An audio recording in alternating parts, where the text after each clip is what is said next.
Welcome back to Odyssey House Journals. My name is Rachel Santizo. I'm a woman in long-term recovery. Randall is still out, taking that much-deserved break that he deserves. So I want to include Randall in this one. We're going to talk about some data that will make him very happy. So I know it's still not the same without Randall being here, but he would love the fact that we have 13,000 listeners in the world. Yes, that will. Awesome. And within the U.S. is the largest, but guess what country is the second? Do I have to guess? Just tell me.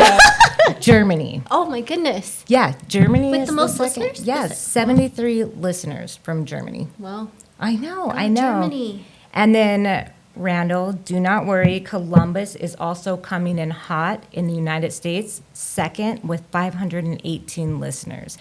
Randall's from he's from Ohio, so it always makes him very happy. Oh. Yeah, they listen for him. Yay. So this is Tiffany. Okay, I could say so many things about Tiffany. Tiffany is just this amazing human being that when you're around her, it's so bright and it's so beautiful and you want to continue to be around you. Tiffany Naccarato, thank you for being here today. Thank you so much, Rachel. You're welcome. This is fun. I know. So I asked you to be here because, one, you are just an incredible, powerful woman that I think people need to hear of. There's also some aspects to your stories that really helped you out, and I'd love for the community to learn more about these things. So tell me a little bit about yourself. Okay, so I'm a person in long-term recovery, which means so many things, right? I'm recovering and have recovered from many things and throughout my life. And so, but my recovery started from substance use disorder in May 30th, 2017. Okay. So going a little bit over 5 years. Yeah. And back on that day, I remember sitting like just on a doorstep, right? Just like debating if I'm going to live or die. And I didn't know what to do. And I decided to surrender and live. And so here I am 5 years later living, right? And not just surviving, I am living. Ooh, I love that. Loving life. And everything that I've created, in my life is just started from that day at that time. And on that doorstep, I was running from the law. I had so many charges I couldn't keep track of, Were you afraid of getting arrested? So, were you running so you could continue to use, or were you afraid of getting arrested, or both? Both. Really both. Every time I would get booked into jail, I would either get, booked out or was pre-trial or something. Like I had so many chances, so thankful for that because I didn't spend a lot of time in jail with the charges I was stacking up, but I knew it was coming to an end. Yeah. I knew that it was like they're building a case. I'm going to be put away for a while. And so I made that decision just to surrender and like face what I had, caused in my use. And so surrendered, got sober, detoxed off, off my substances for 2 weeks without anything, just at a family's home. Thank you to my family, right, that they let me come in. It was miserable. It shows, yeah. So I'm sitting there and I'm like, okay, 2 weeks after, so I'm finally feeling a little bit better. And I'm like, okay, I just need to face these charges. Yeah. And I also want to add, I grew up not ever going to the principal's office, not ever getting in trouble, not even like, I think maybe I got grounded a little bit, but not like, not a lot. I was a good kid. Yeah. I did some things, but I guess I got it. I just knew how to cover it up or whatever. But for the most part, I was a good kid. I think that's important because right now we're talking about running from charges and everything, and you are such a beautiful, well put together woman, and so it's bringing the normalcy of what and who and how substance use disorder affects people. Yep. My first time ever, talking to an officer like in a negative way was I think 28, and I had my little picket fence with my family, stay-at-home mom, soccer mom, PTA president. I love that. I had a second life and it came crashing down later on in life. And then I go on the streets, get all these charges, and here I am. I'm like, okay, I need to face it. And I was very scared. Yeah. And when I see you, you are a huge advocate. You are everywhere when it comes to drug court, like everywhere. you show up to them, you're a part of it.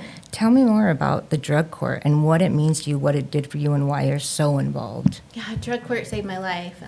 It was a big part of saving my life. So I go and turn myself in. Now I have a couple months sober, right? And I'm cleaning up with charges all over the Salt Lake County and begging for drug court. Because for the years past, prior, they were asking me to do drug court, and I'm like, no, I'm not doing that. I heard it's too hard, and now That's I'm what begging. a lot of people do. Right. So, yeah. Now I'm begging and begging, I'm like, just give me another chance. And luckily I got another chance. And so they let me do drug court, and it wasn't as hard as I thought it was going to be. What is drug court? Like, what does it consist of? So drug court is a probation.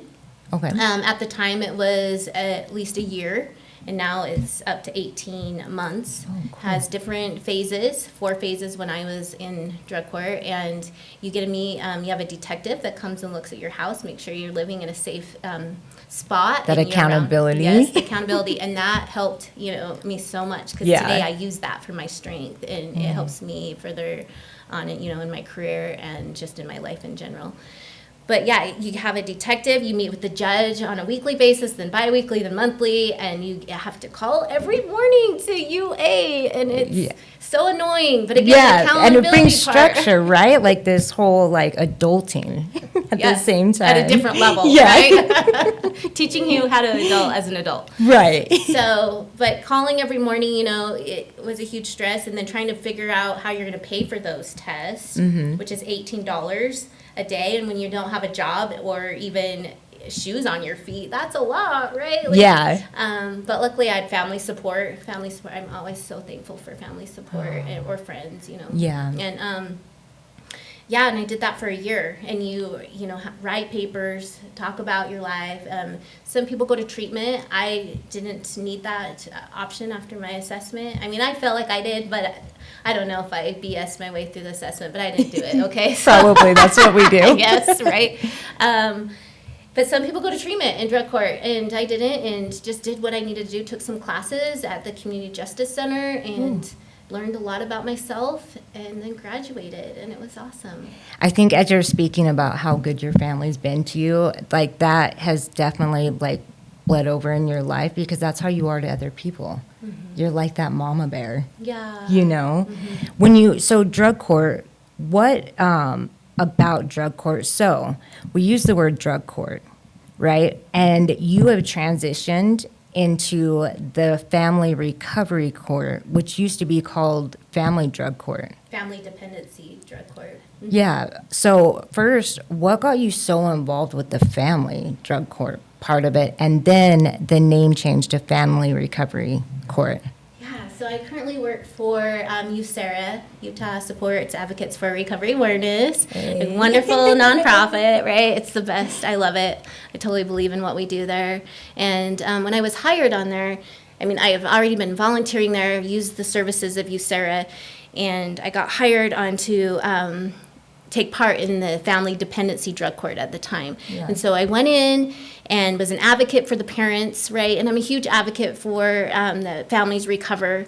I didn't, even though my family has recovered and my kids are part of my recovery, I didn't get to regain custody of my children. And if there's anything that I can do to support parents to not go through what I went through or currently am going through of not having custody of them, I'm so want to help them, and so that's what this program is. The dependent, or now it's called Family Recovery Court, but they help families recover together, and families that have DCFS cases, and we as advocates at USERRA and peer support, we get to go in and sit next to the mother or father and coach them and help them with their recovery capital, building up, with their transportation. What's recovery capital? I'm going to have you what? You have recovery capital? Tell me about that. So recovery capital is when we have a limited, so we can start out with either zero or very limited resources for us to better our lives. And then as we work on ourselves and build in different domains, life domains, such as transportation, I was just saying, housing, relationship, employment, right? Yeah. Spirituality, there's a lot. And so as we build on each domain, our recovery capital grows. And so we gain those resources, that support, our lifestyle improves, Yeah. and so it's easier for us to sustain our recovery. And so, for example, when I came into drug court, I had, was still driving illegally. I had Yeah. very physical, I had medical needs that needed to have attention that I've been, disregarding. And then, like, no family support. I didn't have any contact with my kids. So my recovery capital was very low. And today, right, I can say that my recovery capital is very high, and I have a life worth living and so easy. Like, there's challenges, right? But now I have resources to help me with those challenges and support in a tribe. So yeah, that's It's like what we a do. critical toolbox to continue on this long-term journey that we have. And I loved how you said, I wasn't laughing at you, but when you said driving illegally, I was like, that was me. Like, I felt like I really got somewhere when I got my trifecta, which is a valid driver's license, insurance in my name, and then a car, right? And I didn't have to worry about it. Like, that was my trifecta of being an adult woman. Yes, me too. I was so relieved that I didn't have to look through the rearview mirror going, who's behind me? Sometimes I catch myself like, doing "Please call that my still 5 years later, but I know, you can breathe. I know. Right? We were talking about freedom earlier. Freedom on the road. What is it? What was the critical name change? Tell me about this and why. So, family dependency drug court. So for me, I'm just going to my own personal belief on it is that it has a stigma to it, right? Mm-hmm. And I'm all about recovery strength based language, and so is you, Sarah, right? And we talk very positive about us.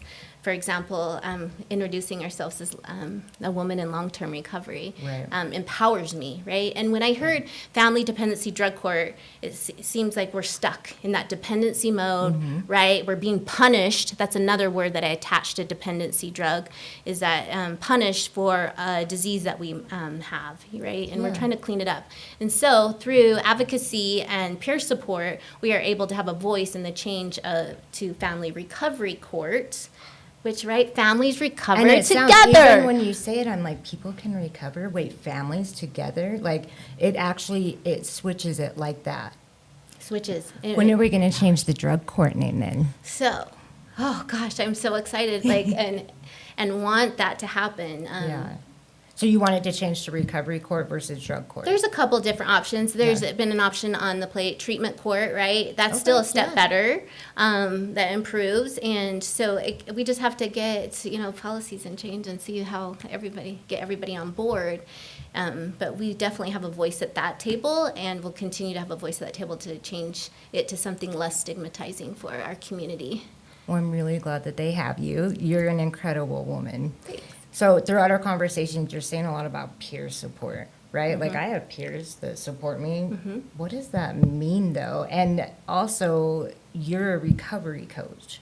So can you tell me how the two are combined, like how it starts out, and what does that exactly mean? And why is it so important in our community? Yeah, I love that. So I'm a true believer in peer support, and peer support can mean so many different things and under, so many different umbrellas, but it's like peer support is just another friend or ally supporting you on whatever you're going through. At USERA, we have certified peer supports / recovery coaches that we meet with people, and we just meet people where they're at. And it doesn't matter. We don't tell people what to do. We don't expect anything. We just get a love on them and help them whatever direction they want in their lives. So going back to the recovery capital, if someone comes into us and says they just want to work on spirituality, then we're going to help them work on spirituality. If they want to get into a substance use program, then we'll do that too. We're just here to be their ally and help them along the way on their recovery journey. And we're all certified, trained, and we go through years of training after our certification to keep up, on our classes. And it's just to have a friend that knows where you've been. We get to use our lived experience. That's another thing that I love so much, that I get to talk about me sometimes. And I get to laugh at you when you say you were driving illegally. Yes, right? Lived experience, peer support. So tell me your most magical moment. Well, okay, so knowing you're going to have a ton. Pick one of your most magical moments. My whole entire life? In your recovery coaching, like how powerful that is. Because there's another part of it is that we get to show up for others and be an ally, but it does a lot for us too. Like, why are you still doing this 5 years later? Why did you start volunteering at USARA and then work with them and go out there and try to create some of these policy changes and things? Like, why would you do that? So the magical moments, gosh, there's so much that keep me going, right? My why. Yeah. And I'll just have to say that all the families, so I've been doing recovery coaching at USAR for 3 years, a little over 3 years now. And in those times, I've served a lot of parents, and I've seen families recover together. And just years later, even, like, I'll be at a park or at a community event for you, Sarah, or just anything, right? Or grocery store. It's even happened at the grocery store. And the mom or dad will run up and hug me and say, here's my daughter. Do you remember her as a baby? And now I get to, raise her or him. And then just, a month ago, a little girl came up and put her nose up to me. And I knew her as a baby, so she doesn't really, I don't think she remembers me, but she came up to me and wrapped her arms around me and had her nose, and her mom just started bawling and said, thank you for helping me fight for her. Those are the moments that keep me holding on and just. That's powerful. That's very powerful. And I heard a rumor, just kidding, I work at USAR with Tiffany, but I heard a rumor that you are now a supervisor. Yeah. New role for me. I know. What does that mean? Like, you are supervising. So before this role, I was the trainer and mentor statewide. I loved that role, and got to go around and just mingle with all of our coaches and do some training. And now, just as the last month, I am the program manager of the Salt Lake Long-Term Coaching. Yes. So we have different departments, at USARA, and the long-term coaching is where I started 3 years ago, and what services I took, at USARA. So, yeah, it just rings true to my heart. I love it. I love our team. We have 5 people on our team, and we get to serve many different populations and in different, stages of recovery. Mm-hmm. We don't get to count someone's recovery. It's just awesome. People will come in and we just get to love on them. Yeah, it's fun. So I like that shift of word from sobriety to recovery. I've noticed you don't say sobriety at all. Mm-hmm. Why? So recovery empowers me, like I was letting you know. There's different circumstances that I might say sobriety. Yeah. But recovery, I've been working on myself since May 30th, 2017. And so, yeah. And so and I'm going to keep working on myself. My recovery is going to keep going, And even if I have an incident of use, because we know that does happen sometimes. It doesn't happen to everyone, but it does happen. Right. If I end up using, then I can still go back and say, I've been recovering since May 30th of 2017. That's important to me. Yeah. Some other, my friends might use different language and how they would judge their date, but that's for me, that's why I do that. I've learned a lot because I would introduce myself as Rachel the junkie. Because that is, for me, I thought at the time that it reminded me of who I could easily be and the behaviors. Yeah. But it also had this bleak area that held me back because that's what I was being, that's how I perceived myself, and I'm perceiving myself to others. So saying I'm a woman in long-term recovery means, one, I got to work on this, right? Mm-hmm. I mean, this is something I work on every day. Some days are easier than others, but it also allows me the real life behind it. Because we think we need to be perfect and we need to do all these things, but really, it's a journey. It's a journey, right? Yeah. And sometimes you trip and fall, and sometimes, right, might turn a little bit backward, or whatever it is still part of your recovery, and we're still going to move forward. For me, that just helps me know that I'm going to keep on working on myself, because I'll never stop. I just love working on myself. You can tell. You can tell. How do people, so you said that people can come in as they are. Yeah. So what exactly does that mean? And everything that you do, there's no cost to it. Yep. So how can people, if somebody's like, oh, I have a life situation, or I'm fresh out of treatment, or this sounds like just something I want to be involved in, how can people get involved? So I highly encourage anyone to stop by at our office Monday through Friday, 9 to 5. You can just walk in. We're open now. Yes. Since COVID. Bye-bye, COVID. Yeah, just walk on in. Well, bye-bye, COVID. limits, right? We're going to be open.